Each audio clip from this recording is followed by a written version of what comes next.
Hey guys, Mega GMs, welcome back to another edition of Inside NFTs. Well, what a crazy weekend in tech. A little bit of that to do with NFTs, but the biggest news of the weekend was news that the CEO of OpenAI, Sam Altman, was fired by his own board. Now, on the NFT side of tech, we hit that massive milestone yesterday, and that is that the Bitcoin ecosystem flipped the Ethereum ecosystem on the 30-day chart. First time that's ever happened. Now, today is a really big day for the NFT market, with Stimmys coming from 2 blockchains. On the Ethereum side, we've got the BLUR token airdrop coming later this evening, and on Solana, a token called PYTH. Both of these putting liquidity in traders' hands. Let's see what degens can do with a little more firepower. And as far as the NFT market, let's dive right in. Taking a look at the Forkast 500 NFT index, you can see we're down actually in the red 1.11%. Not really unusual to see us in the red following a Sunday, but we've started the past few days actually in the red, with the market losing value. Now, global NFT sales yesterday came in at $47.5 million.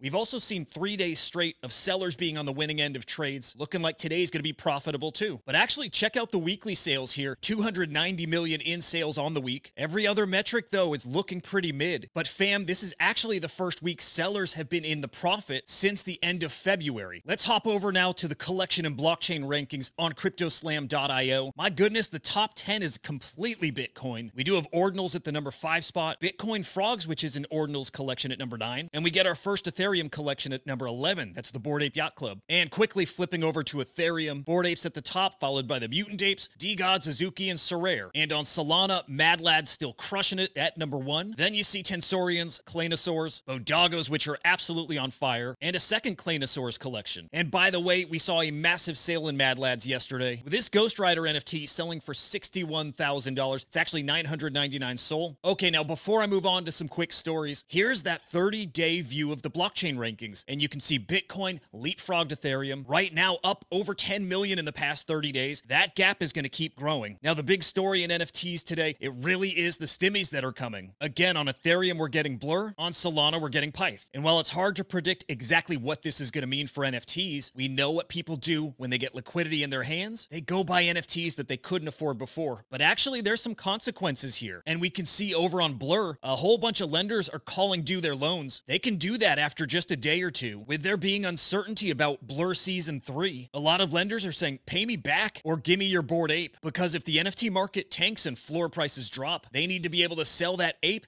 get back at least some of their loan value. And yeah, we see this on BLUR now, with floor prices starting to fall almost across the board. In the midst of this uncertainty, though, something caught my attention on the flooring protocol, who tweeted that they aim to have a 10 to 30% supply of every collection. If you're not aware, a lot of the wash trading and point farming that happens over on the BLUR marketplace, well, it's usually the same NFTs that are just changing hands back and forth and back and forth. Now, on the flooring protocol, NFTs there are vaulted and then they're broken up into 1 million tokens. I wonder if we're going to see the flooring protocol scooping up those wash traded NFTs from BLUR, basically pulling them out of that wash trading rotation. And if they start offering rewards similar to BLUR, I don't know, you may have a fundamental shift with how people are trading NFTs. Ultimately, that's probably months off, but just something to be watching for. Now, we don't have any major news to get to today, so some fun stories instead. Top of that list is Luca Netz from the Pudgy Penguins. Man, he was all over the place this weekend. Fortune magazine did a feature on Luca, tweeting it out to their 2.3 million followers. Now, in that feature, Luca tells his story of going from being homeless to now being a self-made millionaire. Dude's just got that killer instinct, and we got him here in NFTs, guys. And how about this? Pudgy Penguins were on the Animo cam at the 49ers game yesterday. Luca really making a push to put Pudgy Penguins in front of everyone, especially right now during the holiday season. Now, we'll end on probably my favorite subject here in all of NFTs. That is NFT art. And here's a preview of Jack Butcher's upcoming drop with the Red Bull Velocity series. Remember, this is going to be his first generative art collection. Now, they updated some mechanics. Well, that open edition is now capped at 10,000 editions. Velocity pass holders get theirs for free. This drop is coming on Wednesday, and that drop, by the way, priced at 0.069 ETH, and that's almost definitely a playful response to Pablo's viral tweet the other day, telling the community to stop using juvenile references like 420 and 6.9 in our marketing, in the way we talk. But Jack Butcher pricing his drop at 0.069 ETH for the culture, man. All right, guys, just want to thank you all so much for tuning in and watching the show. Now, this week, instead of or in addition to the 5-minute morning show, I'm gonna try something new, which is a 10 to 15-minute live show in the morning, and it lets me give you the news, but actually give you more info, more details. Look for details of that coming later today or tomorrow morning. But all that matters is tomorrow I'm gonna be back with the market talk, with all the happenings in NFTs, and remember, if it's happening in NFTs, I'm bringing you inside. Until the next time, I'll see ya.